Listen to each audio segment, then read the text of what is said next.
Saludos and salutations, Broncos Country, and welcome back into another exciting episode of Broncos Talk. Ladies and gentlemen, I know we were off last week. We had a very special reason why we weren't, I guarantee you, but that was last week. This is this week. Libre and I are ready and raring to go. We cannot wait to catch up with you guys on everything that we've missed the last, what's it been, like a week, 2 weeks, I guess you could say.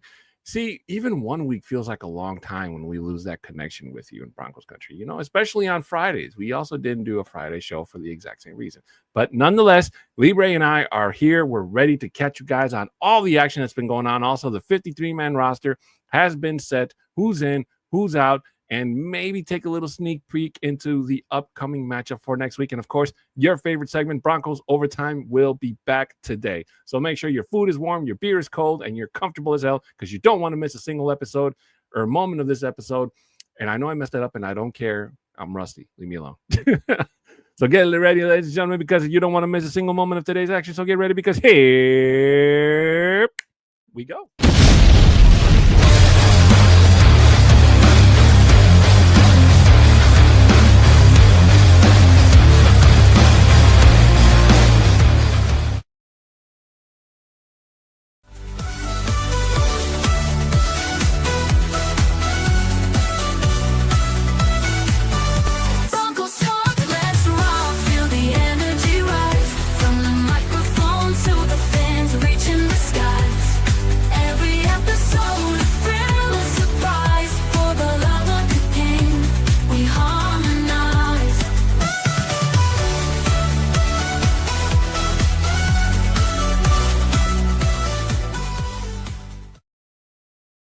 And welcome back in, ladies and gentlemen. My name is Adan, and joining me to my left or right, depending on which way you're watching, is my co-host, as always, the myth, the legend, Bronco Libre.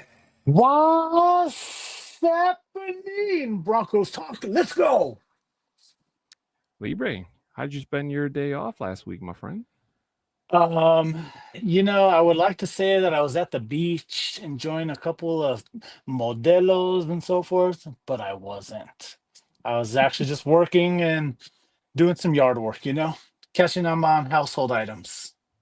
Yard work? Libre? I know, right? What? Get out of here. Once I get to the point where I can have gardeners and all that, we'll be there. But until then, Bronco Libre has to put some work in.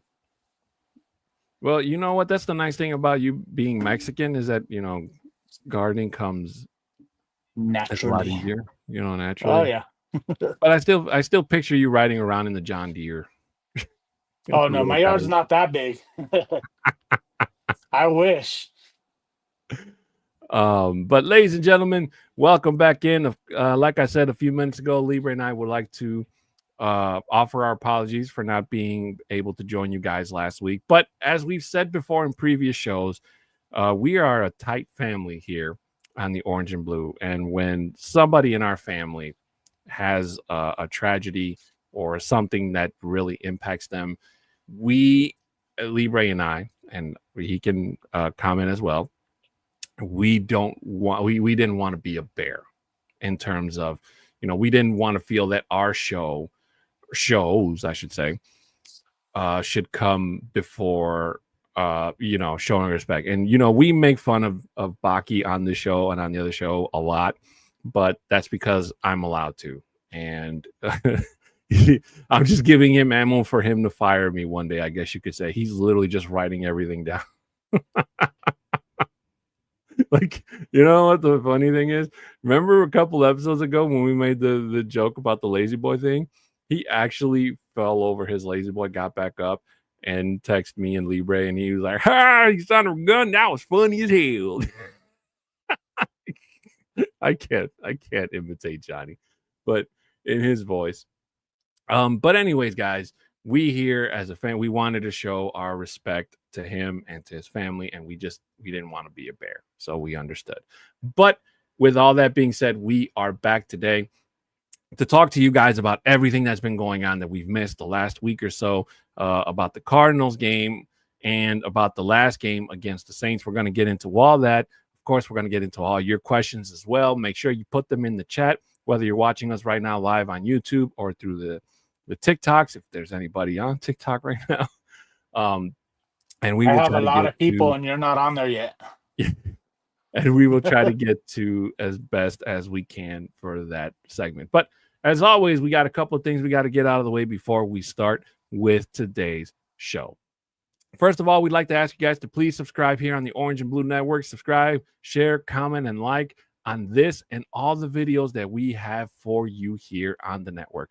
If you're finally caught up with everything that Broncos Talk has to offer, fan-diddly-tastic. But please, make sure you check out all the other great shows and programming we have here on the network that are currently going or that are going to be coming to you soon down the pipeline. There is something for everybody. For any business inquiries, you can email at broncostalk2020@gmail.com. For our audio listeners, please make sure five-star reviews are always appreciated. You can screenshot them as well as your review and send it to our socials there at the bottom. Mine is at a 6'10" Mexican. Bronco Libre is at Bronco Libre 5280. We're always down and happy to share our thoughts, answer your comments or questions about anything on the show that we may have missed or that you're intrigued to know about. Shout out to our TikTok audience, who's probably not in yet, but eventually they will be. So thank you guys so much for watching us. And same thing, if you guys have any questions or anything, feel free to lend us your just let us know. Also, I wanted to say a sponsor to our sponsor. Shout out to our sponsor. You see what happens when you miss a week? You forget how to do stuff. And I'm old. Leave me alone. For W. So basically, W has no sugar, no calories, no maltodextrin, no fillers, and no artificial colors. It was basically formulated with nothing but amino acids, B vitamins, and nootropics, including their patented neurofactor formula. And the caffeine is derived directly from the coffee fruit. So as we like to say around here, it's all the good stuff without all the bad. And to show you guys how awesome Johnny and the guys over at the Nothing Rhymes with Orange and Blue podcast, which airs every single Tuesday here on the network, they want to hook you guys up when you use the code OBN10 to get your 10% off at checkout for your W purchase. Again, that code is OBN10 to get your 10% off your order at checkout. Shout out to W and all the guys over at the Nothing Rhymes With podcast for hooking you, me, and Libre up with this amazing offer. And of course, before we get started, Libre, we got to go over the show schedule for the upcoming season. All these times that I'm going to state, by the way, are in Mountain Time. So, of course, we have the Orange and Blue Blitz, which airs every Monday, Wednesday, and Friday at 11 a.m. On Mondays, we have the Broncos Bros because, hey, do you Broncos, bro? Every Monday at 7. The flagship show, which is the Nothing Rhymes with Orange and Blue show, airs every Tuesday at 6.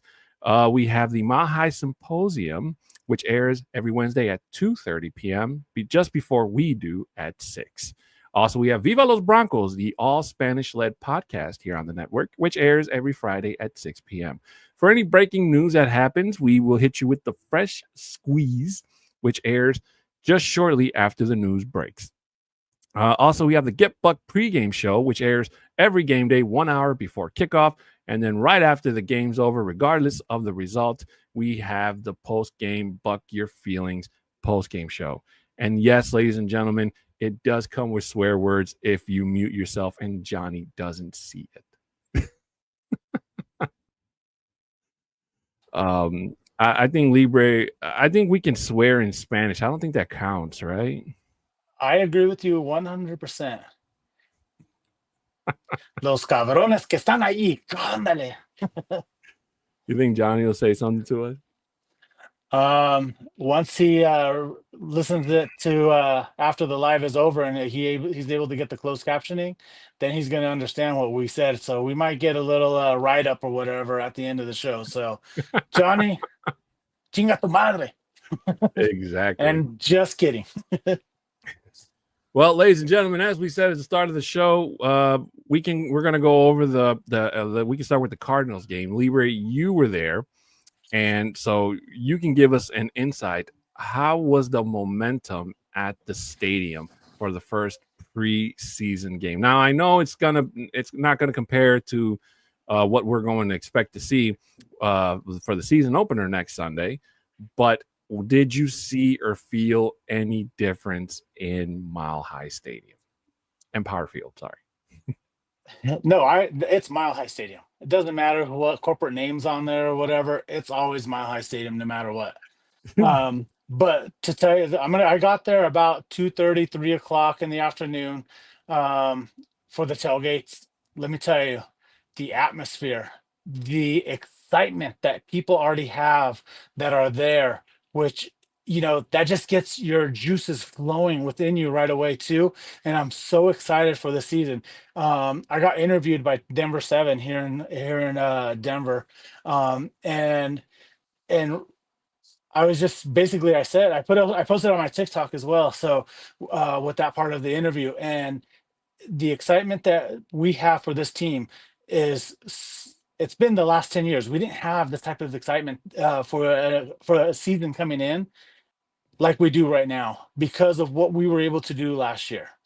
And because of that, with the additions of Evan Ingram, with getting J.K. Dobbins, with R.J. Harvey, like getting these additions that we did not have for Bo Nix, and now that Bo Nix has these weapons, this is the best and exciting part of itself, because imagine what Bo Nix is going to be able to do this year with these weapons. And that's what excites me even more. And then now we just also solidified our defense that much more.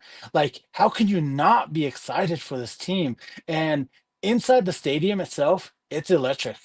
Like, I'm sad to say this number here, but we almost had 12,000 no-shows for the game itself. Oof. Granted, but that's only because of Sean Payton right on Thursday after the joint practice. He did indicate saying that the starters were not going to play. And that was a big indication as to why we had that big number of no-shows there, because of that factor. Because people want to go out there and they want to see Bo. They want to see all these people. But one thing that I did like, I like seeing, was Evan Ingram out there. Like that, is just seeing him out there just to play. But this team is exciting. The third teamers and so forth. I know that with Sean Payton, George Payton, and whatever, they had a hard time making it to the final 3 roster spots right now. So there's probably just really one cut that I felt like really shocking. But that's about it. But I am happy to report this individual is on our practice squad, and we'll talk about that later. So I'm excited for this team, man. This team is ready to go. Sean Payton has put them in a position that we are going to be a dangerous team, and teams are not ready for us. They're not going to be ready. Let's say hello to some of our friends here in the chat. Libre Shai Vargas jumping in saying, who is ready for the season? Anybody rocking this hat that shirt? This guy. That shirt. Yeah. Anybody rocking any Broncos gear is ready for the season, Shai. You can bet on that. And Fanatic Dak with what's happening, Broncos, bro? Let's go. By the way, Libre and I came to agreement, and we still got to run it by Johnny. But anybody who says Libre's catchphrase on the shows, on any of their shows, they have to give Libre a shot. Right, I agree. It's not in our contracts this year, but when we renew, we're gonna throw it in there. Heck, you got it. You already know. Libre is gonna be drunk before he even sits down. It's not the first, nor the last. Ty Wallace saying, "Hola, señores." How you doing, Ty? I salute to all 3 of you gentlemen. Thank you so much for being here, and thank you for your support. All right, Libre, I'm going to give you my honest opinion about what I saw in that Arizona game.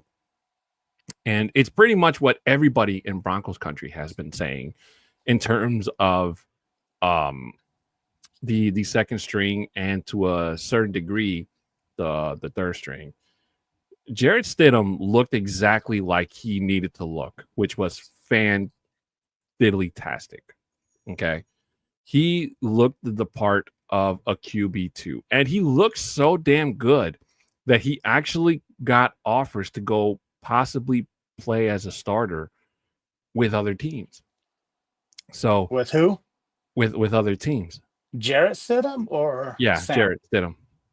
Well, he wasn't So released. It was no, Sam he wasn't that. released. I'm saying he got offers. Like, he was playing well enough this Oh yeah, preseason where he put enough tape where he could have.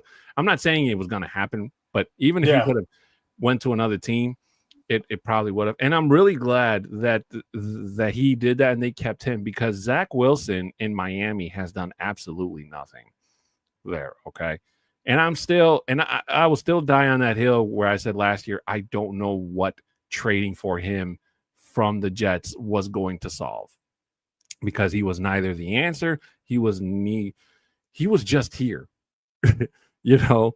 So I'm kind of glad that he's not a Bronco anymore. And let me just say that if Tua doesn't go, if he gets injured and he has to sit out or whatever, the Dolphins are in even bigger trouble than they are in now. I'll just leave that at that. But yeah, and kudos to him, because I know I've been giving Stidham a lot of shit. Oops, I wasn't supposed to swear. A lot of guff. Fired, fired. I've been giving Stidham a lot of guff the last couple of episodes, probably maybe even seasons since he came to Denver, you know.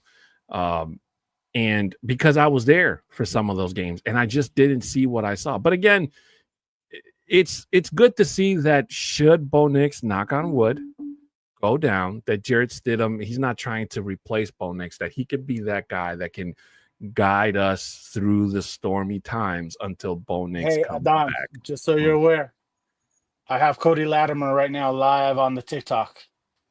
Oh, snap. You almost got me to swear again. Yo, what's up, Cody? What's up, bro?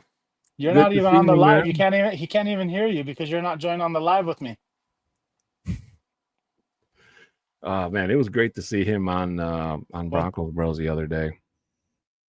It was Oh yeah, you know what? Cody did an awesome job. Like, and what I loved about what he was able to do with the Broncos Bros is he kept it live, he kept it real. Like, and you get to know these players, and just being able to see him. And I see that he has a website that's out there.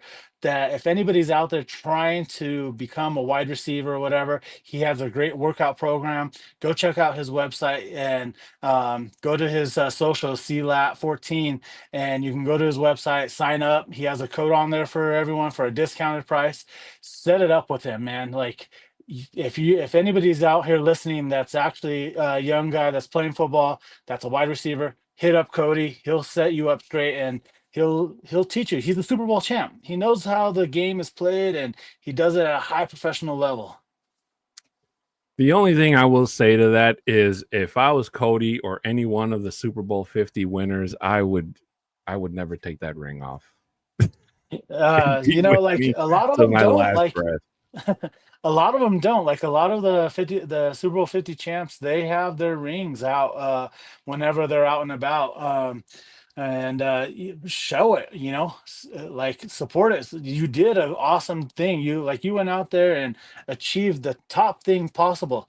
Flaunt it. You deserve to do that because you earned it. Yeah, I wholeheartedly agree. And everybody on that team definitely played. I saw, I don't know how the hell it ended up on my feed earlier today, but I was, watching clips, and it's like a montage of Super Bowl 50. And the thing that I love, not to get too off track here, folks, but the thing that I love about that Super Bowl game is watching every single analyst pick Carolina.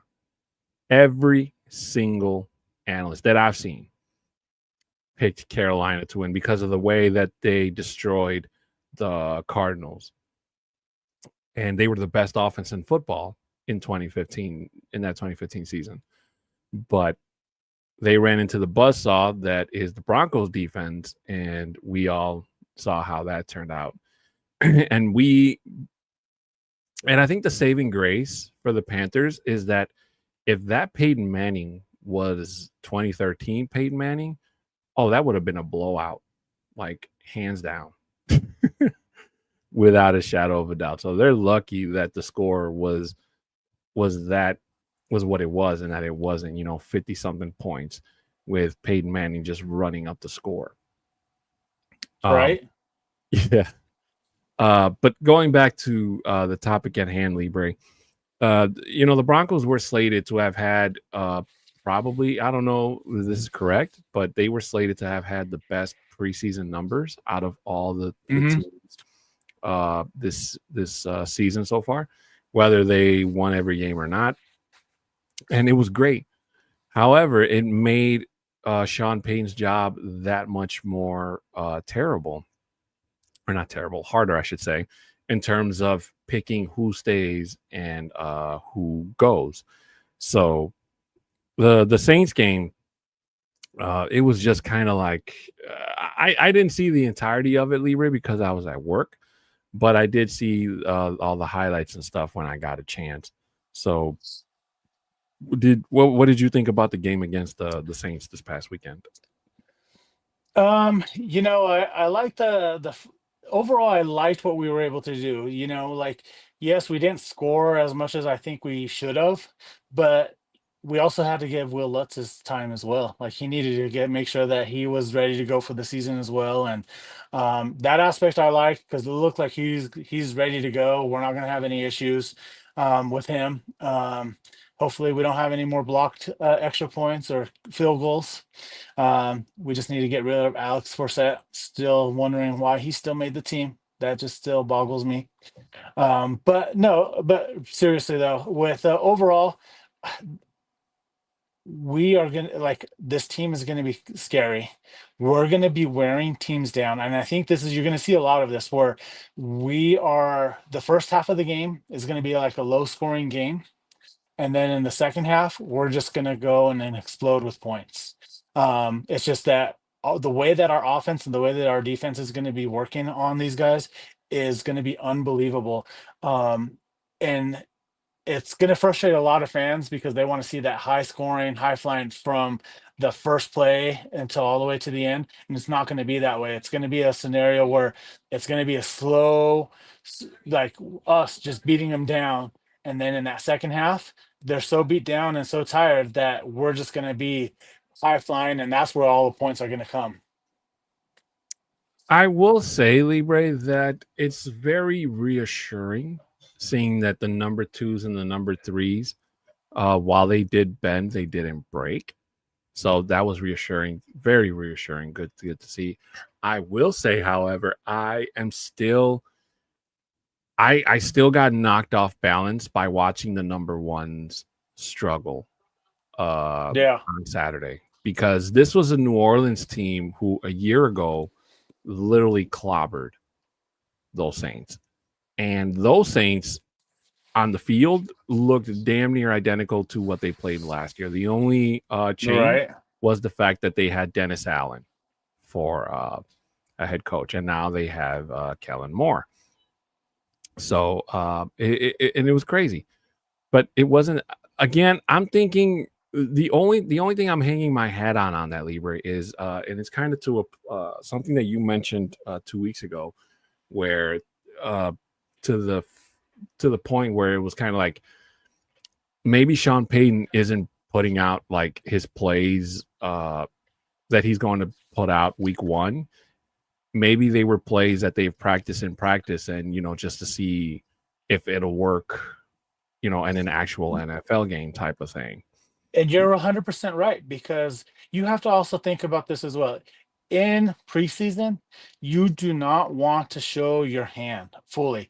What you're trying to do is you're trying to put these plays in for these players that are trying to make an NFL team.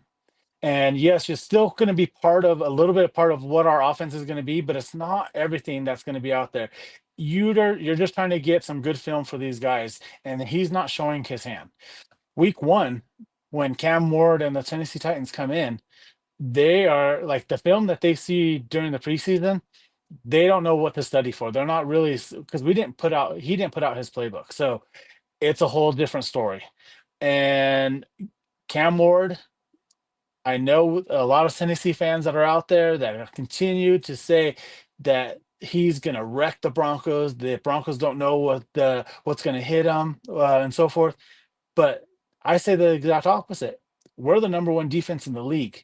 He's a rookie. He's still trying to learn the game.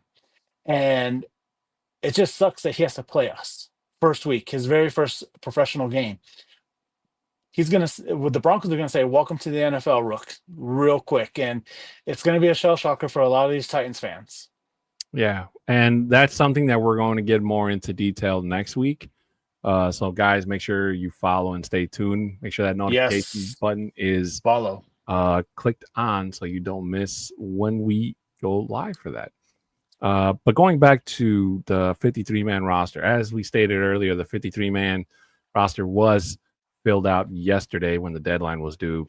And there were a couple of players who a lot of people were surprised that didn't make the cut. Bailey was one of them. And And that was the one they, I was talking about. That's like the biggest surprise as to why he didn't make the team. But then again, that tells you the depth that our team has is unbelievable. And Mhm. that's one thing that you have to look at is they had to make that tough decision. And what was nice is that I think he was part of he couldn't be claimed because he was a veteran or whatever, because at least because this is what his second year in the league now or something like that. So Mhm. because he is a veteran, he was added to the unable to be claimed type of guy, unless he wasn't part of our practice squad. So that's part of the strategy that Sean Payton had put out there, saying, you know what, we still want you here. We're going to put you on the practice squad, but we already know that another team can't claim you because you're one of those restricted players that can't be claimed. Yeah, and the only the Bailey cut did surprise me. I thought he was going to make it, especially since he did have a pretty good preseason. But the one that kind of didn't surprise me, and for some reason surprised a lot of people, was the tight end pick, Caleb Lautner. So, but if you guys remember in that Cardinals game, Caleb had a touchdown in his hand, and he unfortunately was not able to secure the ball, and the ball got fumbled as he was going into the end zone. Cardinals recovered it, and it turned into a touchback. When I saw that play, I immediately knew that the Broncos were not going to keep Caleb. He is still way too green behind the ears, as they say. So he's going to be fine on the practice squad. I don't see any other teams poaching him unless he decides to, absolutely show out and stud out. So, um, uh, but that'll be fine. The only thing that I'm surprised that didn't make it to our 53, or not our 53, but the practice squad was, and Libre and I were talking about this before the show, was Audric Estime. I knew it was going to be a hard call for Peyton. It was either going to be McLaughlin or Estime or one of the other running backs that were going to get cut. But it was going to be a hard decision. I thought that maybe he would make it to the practice squad, but unfortunately he didn't. He got picked up in waivers by the Eagles. So at least he's on a team. Right, Libre? Yeah, well, I hope that he does well. And I feel like because of his performance during this preseason, and we said it right away, he doesn't have that aggressiveness that we're looking for on the team. And just with Tyler Bede and McLaughlin, they were playing. They had that toughness out there, and he just didn't have it out there. Like we thought that he was going to be, that we thought he was going to do incoming from last year when we drafted him. And he wasn't that player. That's why Sean Payne goes, you know what, like, and he actually did it the day before too. He did it on Monday. He cut him on Monday. Yeah. Saying, you know what, it's like he didn't even wait until yesterday to do the cuts. He was like, all right, Estimate, you're gone. And it wasn't a big surprise. I felt like it was just a matter of time. And I was saying that right um, after the first preseason game as well. And then seeing him on versus the Saints on Saturday, and him getting that touchdown, right away said to the people that we were watching the game with, I said, you know what, this is only for him getting film out there so that other teams can pick him up and do all that. He got picked up with the Eagles on the practice squad. Good for him. Hopefully that Saquon doesn't get hurt, that he's going to be called up to the active roster. So if he's going to get some playing time, that's the only way that that's going to happen. We have a special guest in the house, Libre. It's D-Rock saying, Adan and Libre. What's happening, Vato Loco? My high salute to you, D-Rock. Thank you so much for being here in the chat. Your support is very much appreciated. And Shai Vargas asking Libre, how do we feel about the 53-man roster? The 53-man roster. You know what? I'm excited for what we have. Like, again, there's not a big surprises that we're out there. Again, for the 21st time out of 22 years, we have a free agent rookie that came in that made the roster. You know, that it seems like if you're gonna be one of those players that doesn't get drafted as a rookie, you have a chance with us because out of the last 22 years, 21 of them has made it. So let's go. I love it. Yeah, I think it's great. I think it's fine. There's nobody that that made me want to write Sean Payton an angry letter and say, hey, why so and why'd you cut so and so? It wasn't going to be an easy decision regardless, but I think the linebackers issue is probably the only thing that can really hurt that defense, and that's Dre Greenlaw and Hufanga. Hopefully that their injury history does not catch up with them, because if they can play for us as aggressive and energetic as they did for the Niners, then we really, really got something really, really great cooking in that defense. And again, I'm really excited from what I saw from Barron. Barron was just all over the field, Libre, and that man, you couldn't tell if he was a cornerback or a linebacker. So now you understand why he was picked number one overall for us, because he is a beast. And the excitement, like, I know a lot of people didn't know him at the time when we drafted him. I hope everyone understands who he is now, because he's going to be a wrecking force. And that's what we missed last year in that slot corner position itself. And they're going to be in the nickel, possibly in the nickel itself, but especially in that slot corner position, he is going to be a beast there. And I'm super excited to have him there. And that's exactly why how we've been calling this defense all preseason long, that this is going to be cell block D, because they're all locked down. Let's go. Wait, let me get the graphic. Get it in. Get it in. There it is. Cell block D. Lock them down. Let's go. I love it.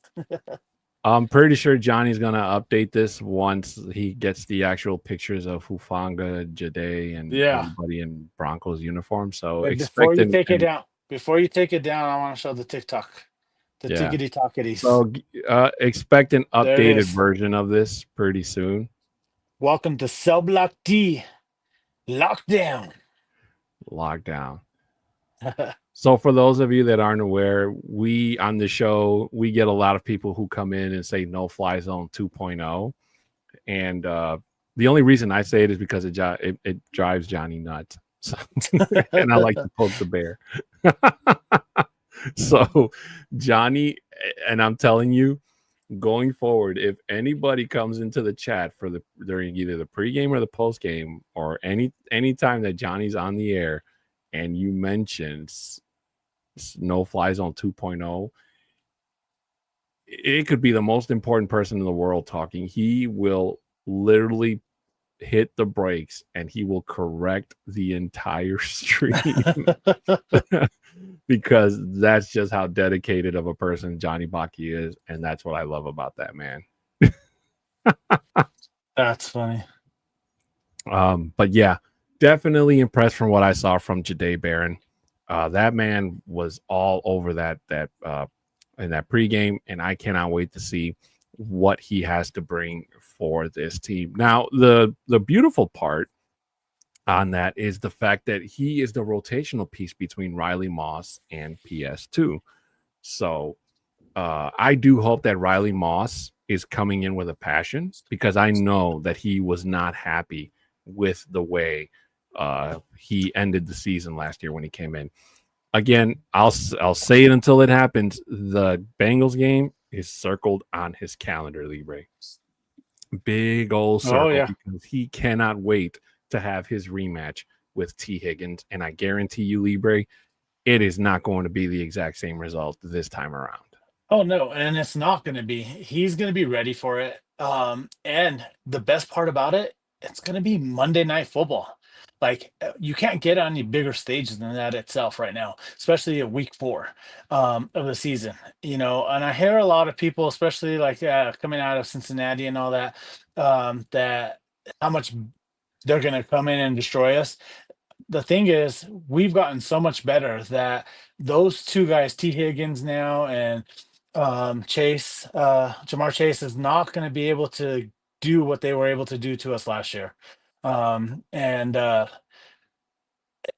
and Riley Moss is going to be ready for that. And I hope that he stays healthy enough where we don't have to worry about it. But even if that case, say something that does happen to him, we have Jade Barron right now. We have him backing up right now. So there's not going to be any type of worry if he says something does happen between now and then. We're going to be just fine. And we have the weapons now to help cover our team.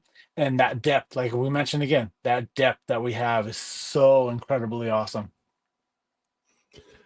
Again, I really am excited for what this team is prospering to be because the Broncos have been the talk of the town since I want to say after the draft. Maybe a couple people have mentioned it outside of us Broncos fanatics.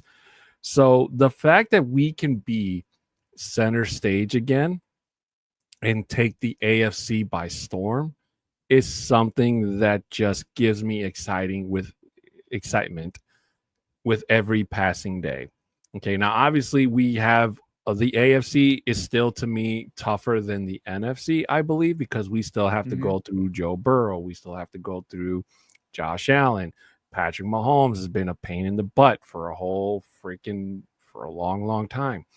And I'm not really worried about Aaron Rodgers with the Steelers. And Rogers. just exactly. So I think that that's going to be our toughest test in terms of postseason, but we'll cross that bridge when we get to it, type of thing. But for now, the great thing is that the momentum that the Broncos have been building, whether you're looking through it through the offense or defense, is really fantastic. Now, the only thing that's left to be said, Libre, is special teams. I don't think we got a completely a better look at how our special teams is looking this year versus last year, but as long as we just don't go backwards, the only thing that I saw, and you can correct me if I'm wrong with this, Libre, but in the Saints game, I think our punter was kind of struggling a little bit. So, and I only know that because I did remember one of the announcers saying that the punter was not punting, like the punts were short. So, and where they even made a comment saying that if it didn't get better, then he was definitely going to be looking for replacement later. No, I agree. But I just feel as well as that this is why you have the preseason to get these little kinks out and so forth. I don't feel like we're gonna have a problem entering in the year itself. So once he gets into the stride of it, we're gonna be fine. I just feel like if we can have this offense already rolling, we're not going to need him much, and that's part of it as well. Is like we don't want to use him as much, and just let him set the bench and get paid for sitting there on the bench.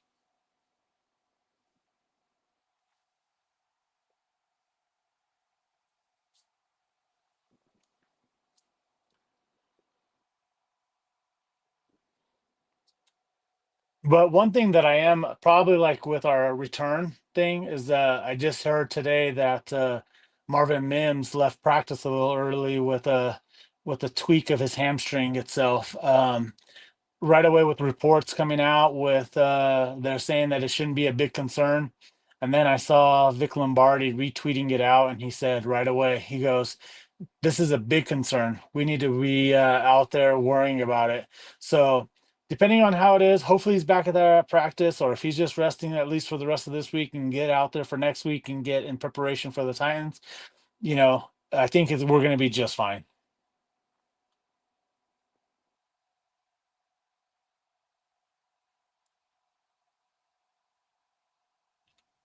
Yeah, sorry. I got a phone call and I got some pretty crazy news. Nothing related to us, but All right. yeah, work related stuff. So D-Rock coming in here saying, word on the street is that Green Bay put together a package for Parsons, 2 firsts, a second, and a fifth, third, with a $45 million a year contract waiting for him. You know what? I was actually saving this part for the end of the show. So if it's okay, Libre, could we save this for overtime? No, D-Rock brought it up right now. No, I'm just kidding. We can't. D-Rock, I promise we will get to your question when we enter overtime in 20 minutes. Jay Weaver saying, the boys, so excited Bailey is back on practice squad. I think he will be starting at one point. Agree with you 100%, Jay. And that's part of why I loved having him come back, is that he is a great pivotal person that we need at depth. And now having just on our practice squad, that just helps out tremendously itself. So I'm super excited. And like you said, he'll be back on the 53-man roster soon enough. So I'm not too worried about that either. If he does come back, I hope it's not to replace somebody a starter that's injured. That's my only concern. But again, he did have a really good preseason, and the reason he's on the practice squad is because unfortunately you can only have 53 players. So again, knock on wood, injuries are a part of the game. And to kind of go off something Shannon Sharp said that has always stuck with me.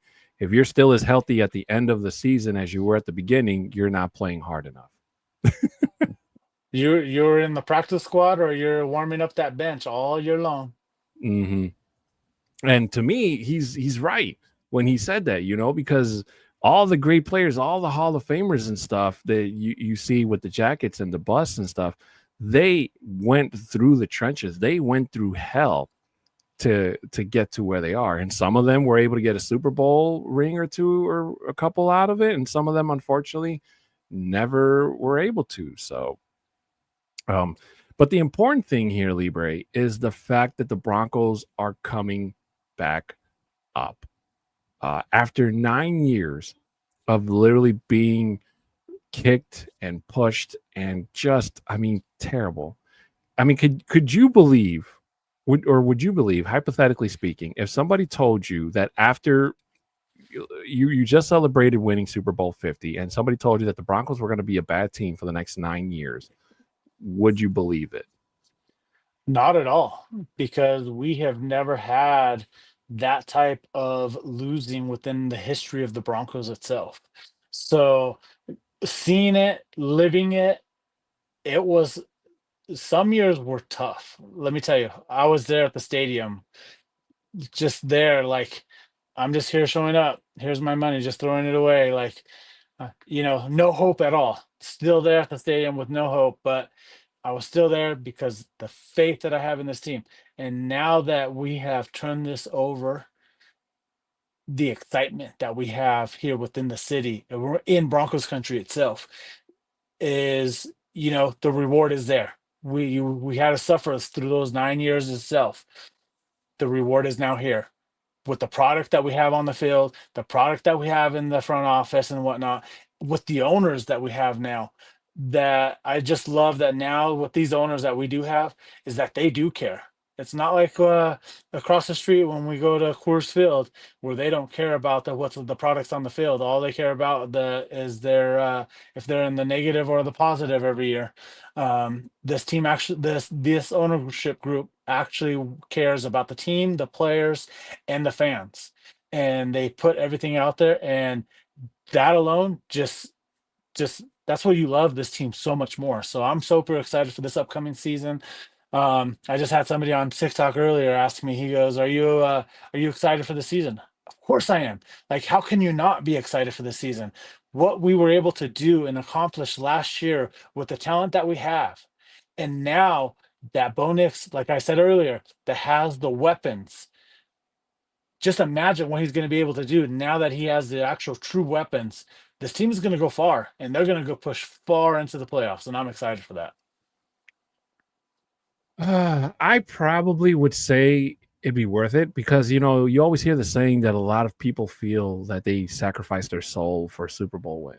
And one of the hardest things to do in this league, Libre, is win back to back. And Yeah, some teams have come knocking on heaven's gate close to winning a third, back to back to back to back. Well, three backs, which is unheard of. And thankfully, neither the Chiefs nor the Cowboys ever were able to achieve that feat.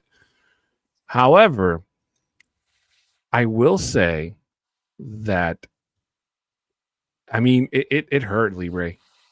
As diehard fans for you and me, I can't speak for everybody in Broncos country because I feel that everybody in wearing the orange and blue has a different level of dedication. Some of us are diehards, and some of us are just like, the bandwagon, I guess you could say, at the lowest yeah, point in terms of fandom.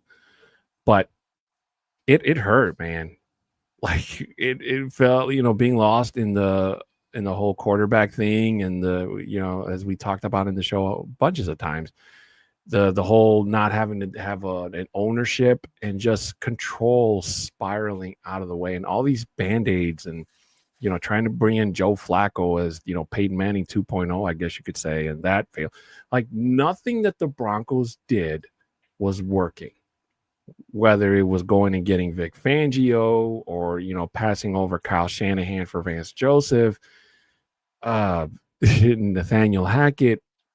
I mean, you could throw a dart over the last 9 years, Libre, and you could not miss in terms of saying something bad about the team. Yes, we had our moments, our flashes, as you yeah. could say, but they were nothing compared to what the Chiefs were doing in terms of them rebuilding the team with Mahomes and Andy Reid. The Tom Brady doing what Tom Brady did best in his years with New England, and then the one fantastic year he had with Tampa Bay. And what the Eagles did, what the Rams did, it just wasn't working for Denver. And Russell Wilson coming to the Broncos was supposed to be the answer to everything and the savior, and it just was a giant bomb that blew up in our face. So I can understand why people outside of Broncos country do not believe in us. And it's okay because I've been giving my opinion about all the other 31 teams, and some of them have been fruitful, and anything that's Raiders, Chargers, or Chiefs has been completely negative. I'll be honest with you. But when these Broncos hit the field, they're going to hit the field. They're going to hit the ground running because this team going into their second year with Bo Nix, with this revamped defense and the offense that just is only going to get better as time goes on. Again, they're going to turn heads. They're going to put the AFC on notice. Hell, they're going to put the whole league on notice to say that we are in it to win it. And it is Super Bowl or bust.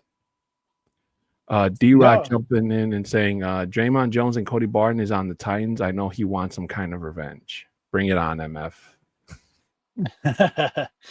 With Draymond Jones just signing there, well, it's both of them just signing over there. And they're going to want to have their like little revenge tour as well because they were former Broncos. But that's the thing is it's going to be a lot harder for them. I think Draymond Jones he might have just been that type of player that like I was one of those guys because I actually met him several times um, when I was cooking when I was at the Mongolian Grill and he by the Broncos facility. He was one of the guys that always came in every time and had lunch and did all that. after practices. And, I thought I was like, hey, I always talk to him, talk a little football, talk about life or whatever. But then it's just like you got to know him a little bit. I was like, oh man, why did we get rid of him? We should have paid him. We should have did that. But when we think about what Zach Allen has been able to do for this team, um, and what he was able to do there in Seattle, like again, it's all situational type of as well. It's all about the coaching. Is it the right system for you? And I feel like even if he was still here in Denver, I don't think he would have been able to accomplish what Zach Allen was able to do. I don't think he was going to be able to do that. And I think it's just the way that he plays and our coaching staff. I don't think it was going to be a good mix anyways. So, but if you look who won that trade, it was us. We definitely got it because we picked him up and we traded him over with when we got Drew Lock. We sent Drew Lock out there and we got Russell. So part of it, we won that trade and I'm okay with that. And I still follow him and his wife on social media and so forth. And it's pretty awesome. It's to see them, but come on September 7th, he's not going to do anything. You know what? Draymond Jones, I think, is still feeling salty over the fact that we didn't cry a river when he left. Now, granted, I was one of the people that wanted the Broncos to, try to find a way to get him to stay in Denver because I thought he was a good piece to that defense. I just wasn't in agreement with the money that he was asking for, So when he went to Seattle and he kind of, what's that say? How does that saying go, Libre? He picked up his nose, just went like this. Yeah, really, that's what it was.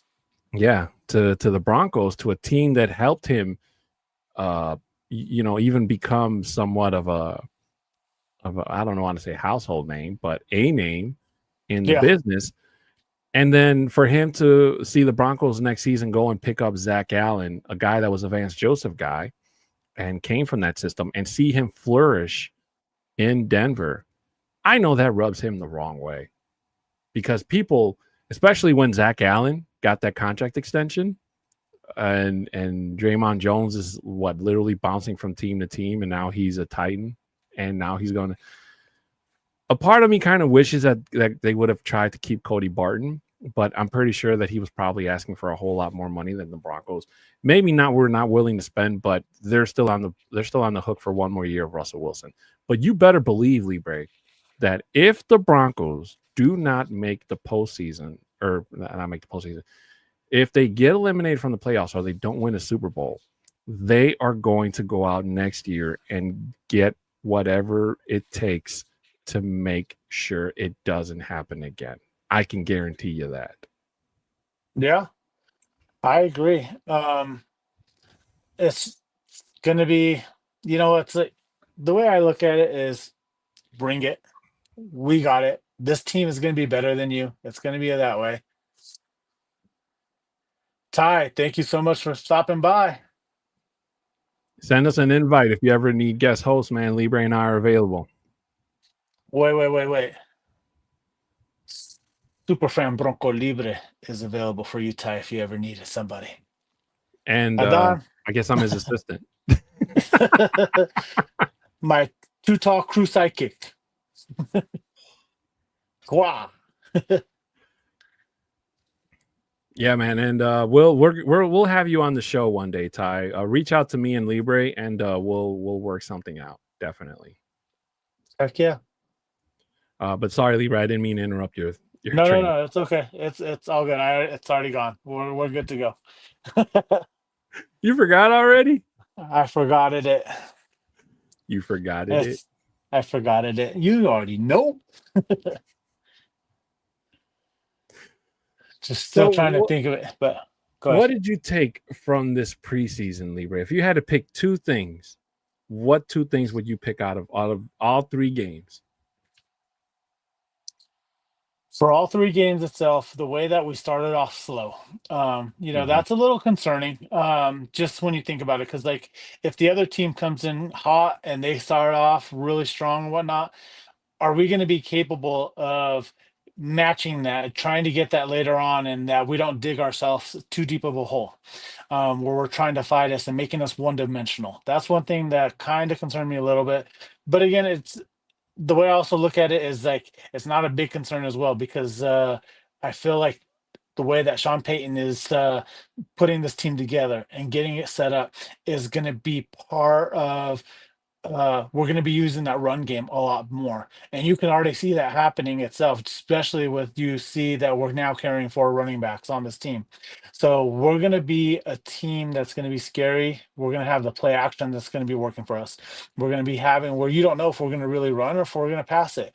Last year, you already knew we're just going to pass it because we had no run game.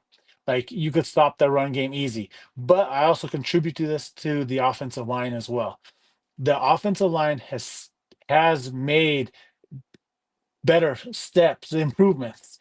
We have Quinn Miners, the right guard on the team, one of the best offensive right guards in the league right now. Wattenberg is still, I still have hesitations with Wattenberg there at center, but he actually did, when I'm just reviewing and seeing him, he did better than what I expected him to do. What I also love about this offensive line, we're actually pulling some of these linemen that's going to be creating these holes for us. Even if it's we're pulling it as a play action or some type of so that we're just misdirecting, so that if we happen to do it later on, it's going to be the same play, but it's going to be a different look. So that's my part of the excitement that I see part of it as well. Also, like the other thing is the defense as well. Like there in the first half, like I mentioned, we started off slow, letting some of these guys drive, and it was on both all 3 games. They let them drive, but one thing that I do have to say is our red zone defense is phenomenal. Like you can't get nothing wrong with that. If you can just hold a team to a field goal, that's great. But you never know what could happen. Is like when you do let those big plays go through and they happen to score a touchdown, that's something that we have to eliminate quick and so forth. But other than that, I feel like I was mentioning earlier, as the game progresses, once we get into the third quarter, late in the third quarter, going into the championship quarter itself, that fourth quarter, or how they used to say the key quarter, they'll pull up your keys and saying this is the key quarter now. I feel that this defense is going to be that they beat up on these offenses so bad that they're just too tired and they're not going to be able to do nothing, and that's why we shut them down there in the second half. I concur with everything that Libre said. Why don't you make it easy on yourself?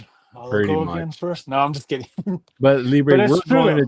we're going to cheat a little bit today, and we're going to get a jump into our favorite segment of today's show. Ladies and gentlemen, it is the end of regulation, which means that Libre and I are ready to get into some overtime. Overtime.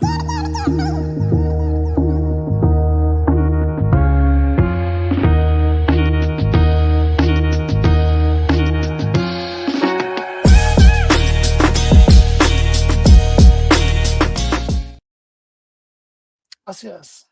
And welcome back, ladies and gentlemen. If this is your first time here, this is just basically where Libre and I let our hair down figuratively. And we talk about anything that's on our mind. It's probably more than likely not going to be Bronco related, but if there's a way that we can bring it back, we will definitely try. No guarantees. Now, the only reason I wanted to jump on this part earlier, Libre, is because I felt bad that that I wanted to answer D-Rock's question or comment, I should say, that he made earlier. And I feel bad that I felt like I was making him wait. So basically, D-Rock was saying that the word on the street is that the Green Bay Packers are putting together a package for Parsons, 2 firsts, a second, and a 5th round with a $45 million year contract waiting for him. So the reason I wanted to wait for this question till the end, Libre, is because I don't know about you, but I've been watching the documentary about the Cowboys on Netflix, America's Team. And it is a whole lot more intriguing than I gave it credit for. I thought it was just going to be about, everybody praising Jerry Jones, or it was going to be the Jerry Jones show. But they're really diving into some stuff that I never knew about. And I don't know about you. I don't know how deep your knowledge about football goes. But when they were talking about the Herschel Walker trade, where the Cowboys, when Jimmy Johnson came on, they traded their best player and they got all those picks, and then they were able to go get, Michael Irvin, Emmitt Smith, Mhm. and a bunch of other players to create that dynasty. So that's kind of what that reminds me. And somebody had asked, I think it was Jimmy Johnson in that documentary, if it was worth trading Herschel Walker and not keeping him with the Cowboys. And they said no, like they would have kept him. But then the reporter made the point, like, but if you don't trade Walker, you don't get those points or those picks, and you don't win a championship. You'd still be the bad team that you were, maybe even a little bit better under Jimmy Yeah. Johnson. And the crazy thing about that, Libre, is if Jerry Jones's ego hadn't gotten to him, the Cowboys probably could have won 4 straight freaking titles under Jimmy Johnson. But he fired him, and he brought in Barry Switzer, who was a guy that he played college football with in the 60s, and like it could have been so much better. And you can't tell me that Jimmy Johnson wasn't sitting behind that sports desk laughing his ass off, because he definitely was. So when D-Rock brought this point up, it's kind of like, it feels like the Cowboys are going to try to do that again, because for Parsons, 2 firsts, a second, and a 5th round, and then the Packers having to more than likely have to give Parsons a big contract. It kind of feels like they're doing that over again, trying to rebuild, because the Cowboys definitely have to rebuild, Libre. The Eagles are, as long as Vic Fangio is running that defense, they are going to run the yard for a pretty long time. The Commanders are on the upcoming with Jaden Daniels, and the Giants. Well, the Giants got so many issues that they're going to have to literally demolish the entire thing and build it from the ground up. What do you think? No, I agree with you, but that's part of it. Like how you're talking about, Jerry Jones is too involved within the operational of the team itself. Mm-hmm. He needs to stay back and just be the owner. Let the people you hire do their jobs. And that's why over the last 30 years, they have not been able to do much, is because of his involvement within the organization, of his control. He's too much of a control freak. And that's even from day one, though, from going way back when. And if you just let the people do what they're supposed to do, that you hired them to do, like you said, they could have had 4 championships in a row because they were good that during that time frame. And especially like right now with Michael Parsons, like it's going to be hard. Like, does he really want to let him go? Like, is he going to be that stubborn to say, you know what, we're going to keep you here. We're not going to trade you. We're not going to do all of that. I see that he's just wrecking himself for later on, because he doesn't know. He didn't even know his name earlier during the preseason itself. He called him Michael Parsons, like during one of the Michael press Parsons. conference. Yeah. I'm like, how could you not know your own player's name, especially one of your top player itself, because he's not named Dak, and because Dak's not in there in the room with you itself? Like, it's it's something that he just needs to let control. And this team is not going to do any better until he's actually gone and he's Mm-hmm. away from the team. And that's the only way that this team is going to be able to be good anymore going forward. Like, yeah, they might have a good defense and stuff. They might have something to go um, along with to just try to keep them there. But Jerry Jones is messing that up from day one. Like, he's not going to be able to let the team be the potential that they could be at because of him and the decisions that he likes to make, and not let the personnel that he's hired to do to make that type of decisions and whatnot. He just wants to be that micromanager, controls everything, and that's why they've had the demise for the last 30 years. And it's sad to see, when you want to see a good competitive football teams, and that just doesn't happen. Michael Ronquillo What's saying, "Good happen? evening, Bronco Maniacs." Good What's evening to you, Michael. happening? Thank you so much for being here, and we appreciate your support for us here on the show. But I wholeheartedly agree with you, Libre. The fact that Jerry Jones was able to buy the Cowboys for, at the time, seemed was like a lot of dirt money. cheap. Yeah, dirt cheap, but he had to borrow a lot of money and he took a gamble on it. And I will give Jerry Jones credit for turning the Cowboys for what they are as the richest franchise in sports. So He's a if great you've ever businessman. if you've ever been to Dallas, Libre, you can't turn around without seeing a blue star all over that city. Oh yeah. Well, I There's was there. I was billboards there in buzzing. 21 during the game. So yeah, Yeah, I was there. When was I in there? 21. I think so. Yeah, When that's when we're in Dallas.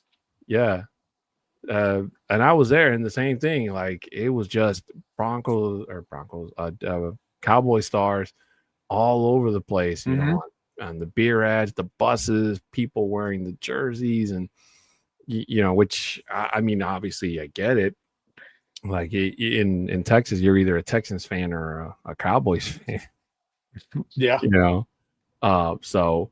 But it just goes to show you that there is such a thing as having too much power. And that's really what Jerry Jones is, because he fired the general manager when he bought the team and he incorporated that. So he just and I was pointing this out to an Uber passenger a while ago. If you've ever seen him draft, you see all the yes men behind him, and Mm-hmm. he's shaking hands. And I'm pretty sure if you would get their honest opinion, they would have probably told Jerry Jones 100 times since 1995, "You idiot, that's the wrong pick." Mm-hmm. You know, but they're all clapping and applauding and shaking hands like they just drafted the next John Elway or Von Miller or what have you. And Jerry Jones has never been good at keeping players and playing and paying the ones that they should. Look at DeMarcus Ware. DeMarcus Ware was a fantastic player for the Cowboys, and he wasn't getting anywhere with them. And he comes to Denver, and in 2 years, Libre wins the Super Bowl ring. Yeah. Well, and again, it's part of it as well. It's like like what DeMarcus Ware knew that he had to get out of there because he wasn't going to win a championship. So he came to the next. He came to a team that had the system together, and with Gary Kubiak and whatnot, and it was there in writing. It was just there written for DeMarcus Ware. Who was I trying to say? Who else was I can't remember. There was another player that was out there. I was like, that was on the Cowboys. I said, if they really want a Super Bowl, leave Dallas and come to Denver, and you'll win a Super Bowl within 2 years. Can't remember who it was off the top of my head, but yeah, it was Kubiak? another Was it Gary Kubiak? Kubiak. Well, no, Kubiak was our head coach at the time when we won Super Bowl 50. Oh, right. I was thinking different era. But no, Libre, it's like the thing that I love about these documentaries is it kind of gives you a glimpse into something that you never really knew of, because the only thing that kind of scares me, Libre, is when they decide to ever do one about the Broncos, because I don't know if I'm ready to talk about those three ugly losses, to the Giants, the Yeah. Redskins, and the 49ers. And then along down the line, the Seahawks, which is 4. Even though I was just a baby for those first 3, and I was a grown man for that last one, those hurt, man. And in part of that, they were talking they interviewed Jim Kelly, because obviously he went to back-to-back Super Bowls and back-to-back appearances with the Cowboys, and he lost both of them. And it was really heartbreaking to hear him say, "I never got the chance to experience what a winning locker room felt like," And if it wasn't for that team that Shanahan built in 97, 98, that could have been John Elway on that same chair too. And because him and Kelly kind of walked the same path. They were But you good have to enough in put the regular season, Libre, but Dan Marino in the same conversation as well. yeah. So but that's also part of it as well. With John Elway within the late 80s and early 90s, when he was out there and getting us to those Super Bowls, it was just him. We were on the backbone of John Elway getting us out there and getting us to those Super Bowls. And you saw that in those Super Bowls, we just got blown out because we didn't have the team to keep up with them. But then that changed there in the late 90s when we got Terrell Davis, when we got these other guys, when we actually had players, Rod Smith, when we had these guys that were actually out there and helping out Elway, and it wasn't just Elway anymore. That's why you saw us go out there and be able to win those back-to-back championships that year. Well, to those be years. fair, Libre, the only one that just wasn't fair was that 49ers. That No, I'll agree. 49ers. That was like an Well- all-star team, man. Jerry Rice, Joe Montana, Dallas Clark. I mean, Jesus. Well, yeah, you can go down the list. They have lots of Hall of Famers from that team itself. Mhm. But then you also go back and look at the Washington game. You know, it's just that Oh, yeah. one quarter. It's just that one quarter that killed us. You know, Mhm. and they just went and ran all over us. So what was it? The second quarter it was, I think it was. Yeah, we only got one and touchdown that whole game. the game, yeah, and they just that one quarter destroyed us, and it just took the wind out of us there as well. Mhm. And if I'm not mistaken, I think Gary Kubiak had to close all those games because it was just like out of reach. So Yeah. it was like, man.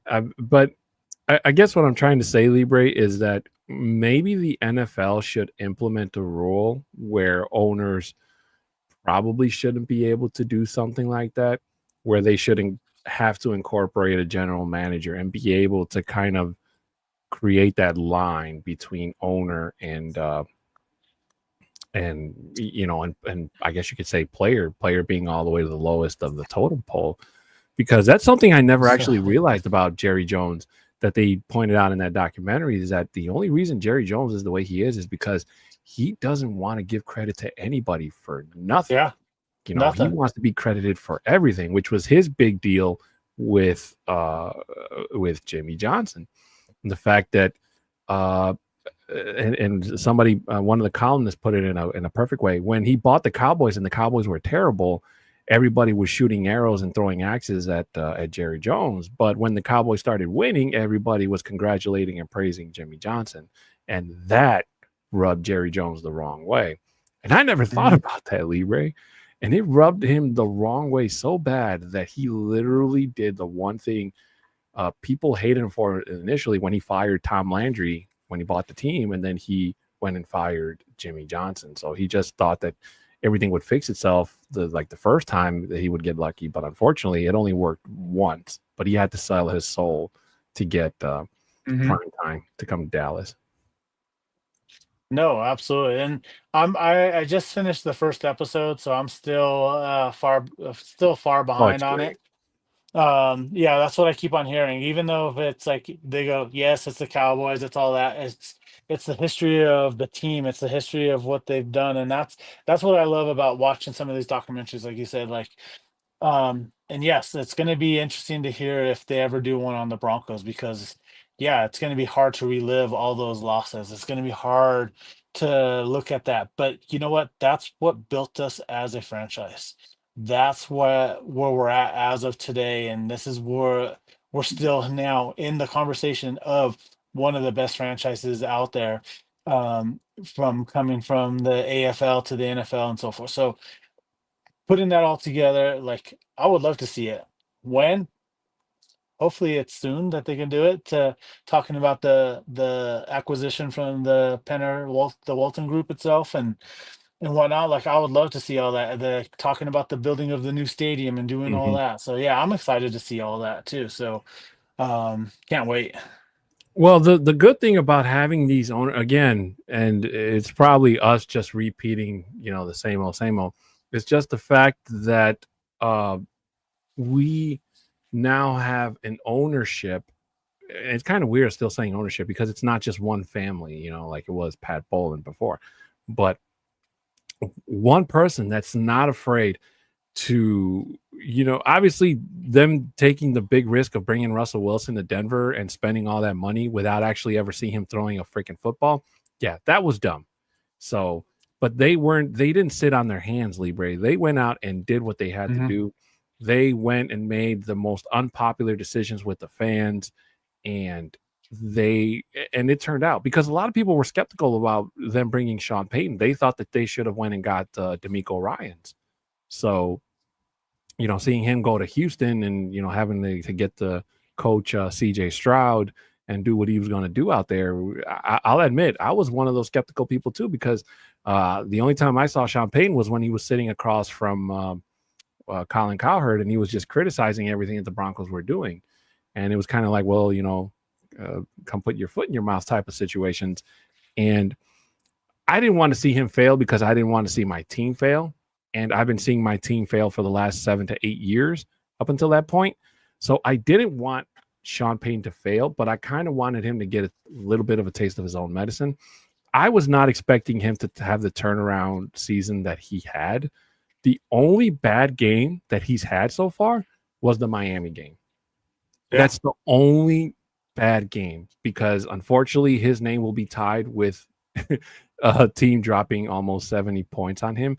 But that served as the catalyst for the explosion of the team that we have now, Libre. And believe you me, before Sean Payton hangs up his hat as a head coach for this team, I predict that he will one day drop maybe 60-ish points on another team. It more likely won't be Miami, but just to kind of prove a point to say that he still has it. And the fact that he can still coach at an NFL level in this day and age where the rules are constantly changing and the rules are not the exact same thing as when he entered the league in the mid 2000s, when he picked up Drew Brees from the Chargers, and he helped rebuild New Orleans into a powerhouse in just one season.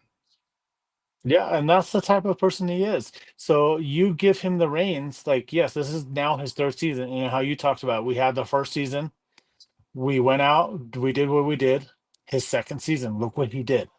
He turned the franchise around. And that's what he does. It's because once he gets the coaching staff that he needs or he wants, and then getting his players to come in, like, if you can have your players and your personnel, look what he was able to do with a limited amount of cap space, and get that energy out of the players that are out there, which is phenomenal.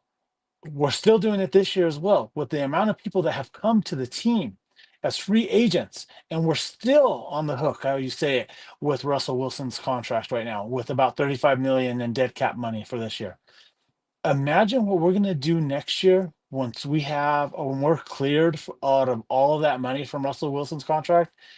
This team is going to be dangerous. I said it before, this is now a destination team where players are going to want to come here and play, not because of us being winning. It's because of the coaching staff.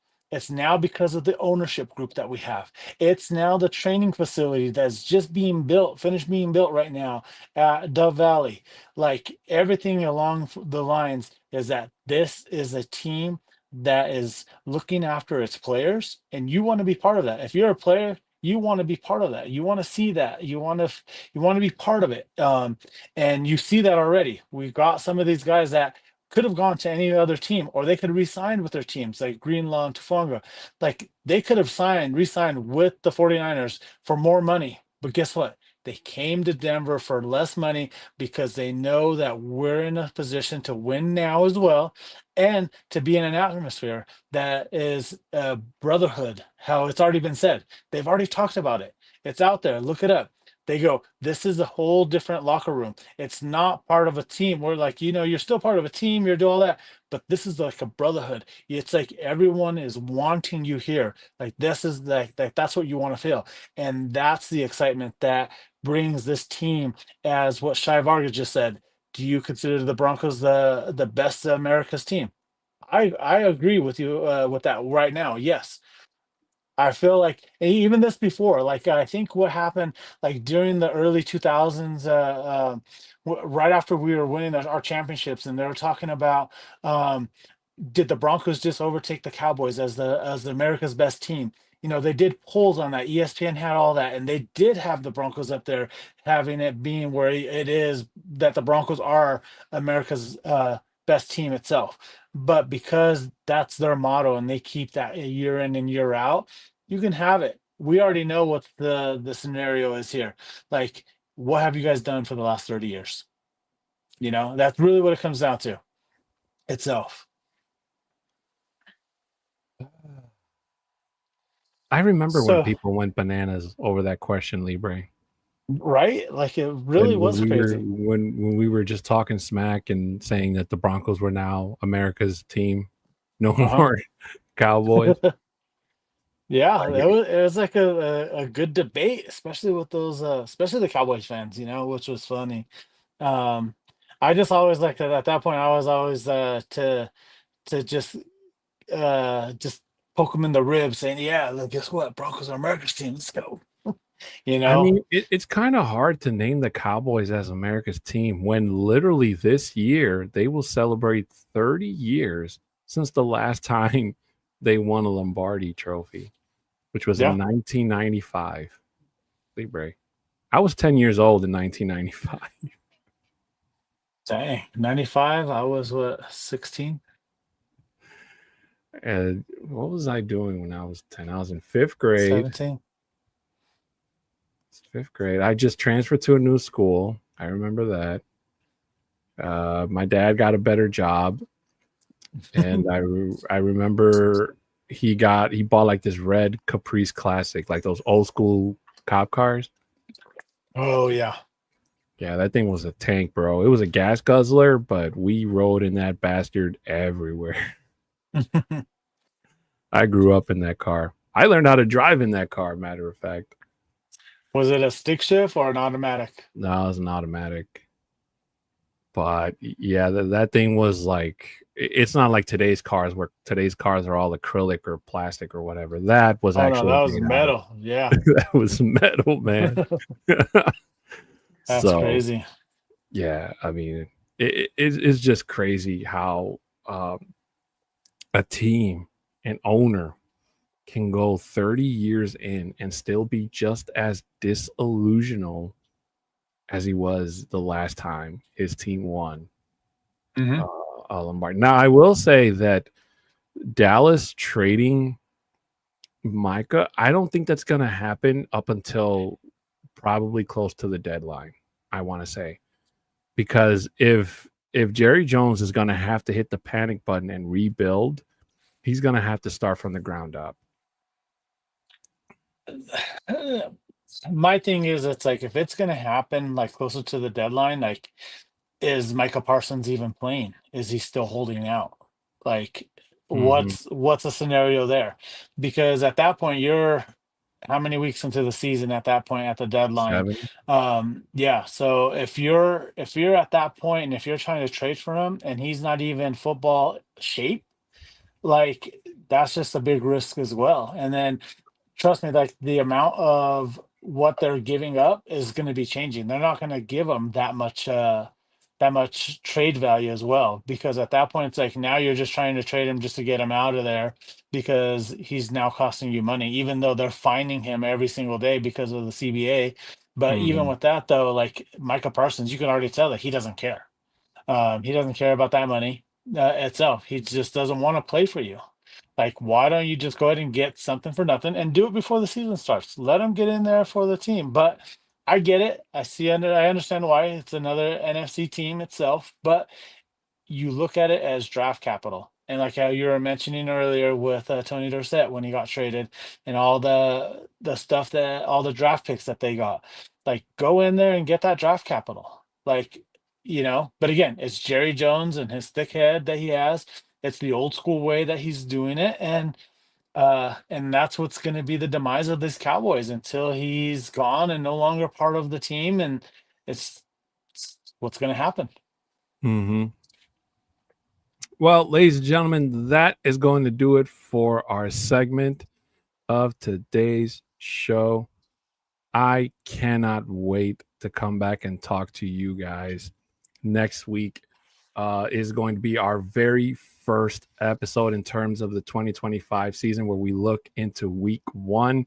And then the following week, Libre is going to come back and tell us everything that he saw and felt and the results of the very first season game. And then the following week, I will come to you guys because I'm going to week 2 at the Colts game in Indianapolis. I'm driving out there, and I think I'm supposed to meet up with Johnny, I think, and maybe Jay. I'm not sure. I'm not sure if they're still going, but either way, it is going to be a fantastic couple of weeks in terms of Broncos content. So make sure you guys are subscribed to the Orange. You see how I did that segue? That's really nice, Johnny. I know Johnny likes that. He's probably laughing in his lazy boy right now. Make sure you subscribe, share, comment, and like on this and all of the shows here on the network. Oh, he's gonna kill me. Whatever it is that you guys next week, enjoy. guys, I'm gonna be having the show by myself because Adan's no longer gonna be It's with gonna us be Bronco anymore. Talk with Bronco Libre. I'm gonna change the name to Libre Talk. So I'm just Libre saying. Talk. Hey, that's not bad. So make sure you guys subscribe, share, comment, and like on this and all the shows here on the Orange and Blue Network. There is always something for everybody here. Also, for any business inquiries, you can email at broncostalk2020@gmail.com. For our audio listeners, if you're listening to us after the fact, whatever platform you're listening to, it doesn't matter. Your 5-star reviews are greatly appreciated. If you like, you can screenshot and you can send it to our socials. Our Twitter handles are right there at the bottom. Mine is at a 6'10" Mexican. Bronco Libre is at Bronco Libre 5280. Shout out to our sponsor, Dubby.